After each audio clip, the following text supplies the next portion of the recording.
24 सीधे हाथरस से ये लाइव बुलेटिन में हूँ आपके साथ विप्रेश माथुर, जो कि हाथरस की जमीन पर लगातार खड़े होकर हिंदुस्तान की बेटी के लिए इंसाफ की लड़ाई न्यूज़ 24 लड़ रहा है। अभी भी इस वक्त सबसे पहले मैं तस्वीरें आपको दिखाऊं तो यहाँ पर सुरक्षा घेरा बिल्कुल कड़ा है। जिस तरीके से इंटरनेशनल साजिश की बात सामने निकल कर आई थी, उसके बाद पुलिस ने कड़ा पहरा कर दिया है। एक घेरा यहाँ पर है, इससे आगे आप बढ़ नहीं सकते हैं, लेकिन इस बॉर्डर पर हम तैनात हैं और न्यूज़ 24 की टीम गाँव के अंदर मौजूद है। SIT एक तरफ अपने मामले की जांच कर रही है तो ED भी इस मामले में पूरी तरीके से एक्टिव हो गई है, लेकिन पीड़ित परिवार इंसाफ की मांग कर रहा है। वहीं जो आरोपी पक्ष है उसका भी अपना एक तर्क है। लेकिन इस बीच जो सबसे बड़ी खबर सामने निकल कर आई है वो आपकी टीवी स्क्रीन पर, जी हां, गैंगरेप के मुख्य आरोपी संदीप ने कबूल कर लिया है कि हां, वो लड़की के साथ उसकी दोस्ती थी। अक्सर वो दोनों फोन पर बातचीत किया करते थे और साथ ही उसने इस बात का जिक्र किया है कि जो बातचीत दोनों के बीच में होती थी उससे परिवार खुश नहीं था, नाराज था, कई बार ऑब्जेक्शन किया गया था। जानकारी मिल रही है, सबसे बड़ी खबर ये कि जेल से संदीप ने, जी हां, संदीप में चारों आरोपियों ने हाथरस SP को चिट्ठी लिखी है, जिसमें तमाम बातों का जिक्र करते हुए उन्होंने कहा है कि जिन चारों पर ये आरोप है गैंगरेप का, वो एक तरीके से झूठा है, निराधार है, इसके पीछे कोई सच्चाई नहीं है। चिट्ठी में इन बातों का जिक्र किया गया है। सीधे तौर पर उसने ये माना है कि फोन पर बातचीत होती थी, लेकिन कोई इस तरीके से मैंने काम नहीं किया कि उसकी जान चली जाए। खेत में वो मिलने जरूर गया था, लेकिन मिलकर वो आ गया था। सीधे वो परिवार वालों पर आरोप लगा रहा है। इस खबर पर सीधे मुझे जाना होगा राहुल प्रकाश, जो कि पीड़िता के घर के बाहर मौजूद हैं गांव में। राहुल, ये अब तक का सबसे बड़ा खुलासा है। संदीप कह रहा है, जो मुख्य आरोपी, कि वो मिलने जरूर गया था लेकिन उसने हत्या नहीं की, उसने गैंगरेप नहीं किया। चिट्ठी का सच क्या है राहुल? देखिए, फिलहाल हमारी जो अधीक्षक है उनसे बात हुई है, उनका देखिए, मेरी अधीक्षक से बात हुई है, जिनका कहना है कि लेटर उन्हें अभी नहीं मिला है, लेकिन जिस तरीके से जो लेटर सामने आया है जिसमें मुख्य आरोपी जो संदीप है, अन्य जो उसके साथी हैं, उनका निशान है, नाम है और उनके अंगूठे का निशान है, जिसमें वो कह रहा है कि इस घटना की सच्चाई सामने आनी चाहिए कि हमने ऐसा कुछ नहीं किया। क्योंकि भी मैं कुछ ही देर पहले आरोपी पक्ष के परिवार से बातचीत कर रहा था, जिस तरीके से वो बता रहे हैं पूरे घटनाक्रम को, कि जिस दिन रामू की बात आई, रामू उस दिन ड्यूटी पर था, उसके अगले दिन भी ड्यूटी पर था, लवकुश अपनी माँ के साथ था, संदीप उस वक्त घर पर था, उसे बुलाया गया था, और जो रवि है, रवि भी वहाँ मौजूद नहीं था। लेकिन जो पूरा घटनाक्रम हुआ है, जिसमें सीधे तौर पे ये कह दिया गया है कि ये हत्याकांड और जिस तरीके से पूरा रेप है, ये आरोपी पक्ष, जिस तरीके से संदीप मुख्य आरोपी है, उसने किया है। उसके बाद 3 अन्य आरोपी जिसको बनाया गया है। तो लेकिन अब जिस तरीके की कहानी साफ हुई है, उस कहानी में ये पता चल रहा है कि ये लेटर जो आया है, उस लेटर में संदीप इस बात को भी कबूल रहा है कि हाँ, उसकी दोस्ती थी, घर वाले खुश नहीं थे। पीड़ित परिवार का कहना है कि नहीं, चारों आरोपी हैं जिन्होंने इस तरीके की घटना को अंजाम दिया है। लेकिन जो सच है वो SIT की जाँच और अब CBI जब इसको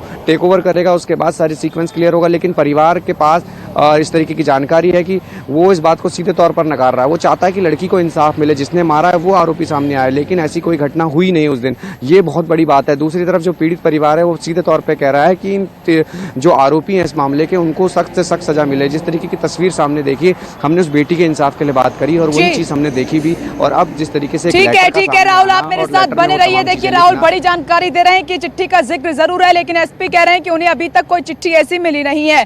लेकिन इस बीच एक और बड़ी खबर हाथरस केस से जुड़ी हुई है आपकी टीवी स्क्रीन पर। जानकारी ये मिल रही है कि राज्य सरकार की तरफ से सुप्रीम कोर्ट में हलफनामा दायर किया जा सकता है। यह हलफनामा होगा पीड़ित परिवार और गवाहों की सुरक्षा को लेकर, क्योंकि सीधे तौर पर कोर्ट ने कहा था राज्य सरकार को कि इसमें पीड़ित परिवार की सुरक्षा को लेकर जानकारी मांगी गई थी, और उसी मामले में अब जो है राज्य सरकार की तरफ से हलफनामा दायर किया जा सकता है। पीड़ित परिवार की सुरक्षा का सवाल है, गवाहों की सुरक्षा का सवाल है। इसीलिए जानकारी ये भी मिल रही है कि पीड़ित परिवार के घर में CCTV कैमरे लगा दिए गए हैं ताकि हर हलचल पर पैनी नजर रहे। अब इस पूरे हलफनामे में पीड़ित परिवार की सुरक्षा को लेकर, गवाहों की सुरक्षा को लेकर राज्य सरकार की तरफ से हलफनामा दायर किया जा सकता है सर्वोच्च अदालत में। और इस खबर के लिए सीधे मुझे जाना होगा लखनऊ। मानस श्रीवास्तव जुड़ गए हैं। मानस, ओवर टू यू। बताएं कि किस तरीके से इसमें कदम उठाए जा रहे हैं और हलफनामे में किन किन बातों का जिक्र रहेगा।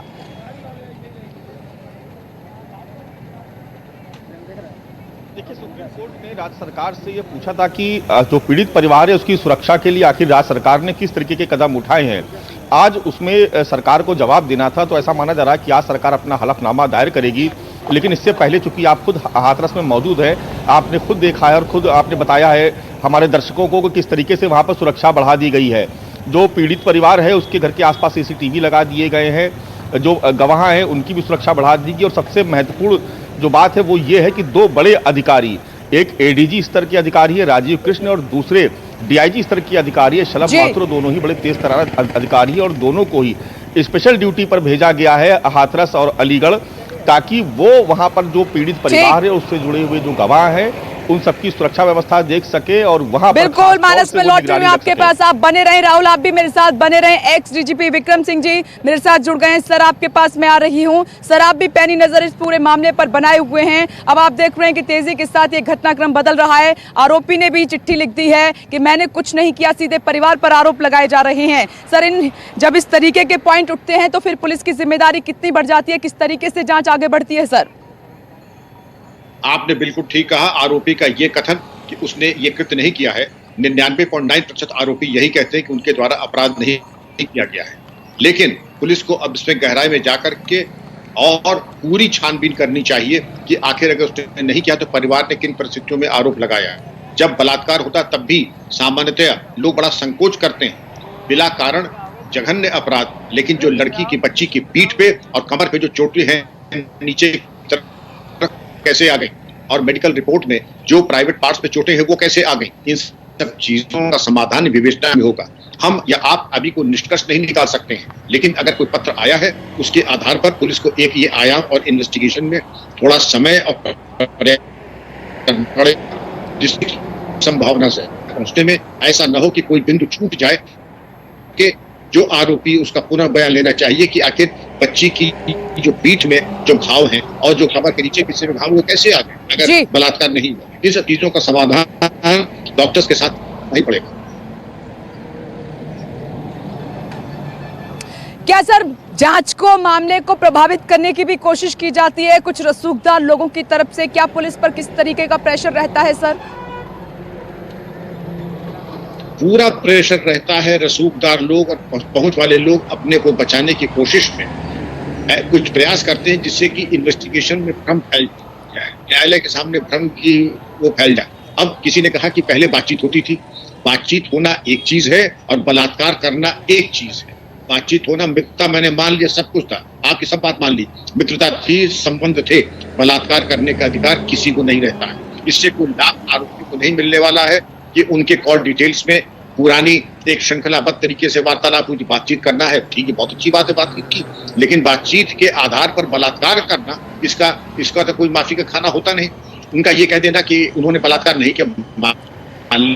सर एक मिनट, मुझे यहाँ पर आपको रोकना होगा। लखनऊ से कुछ अपडेट मुझे मिल रहा है मानस से। मानस आपके बारे एक बार फिर से आ रही हूँ, बताइए क्या अपडेट है आपके पास?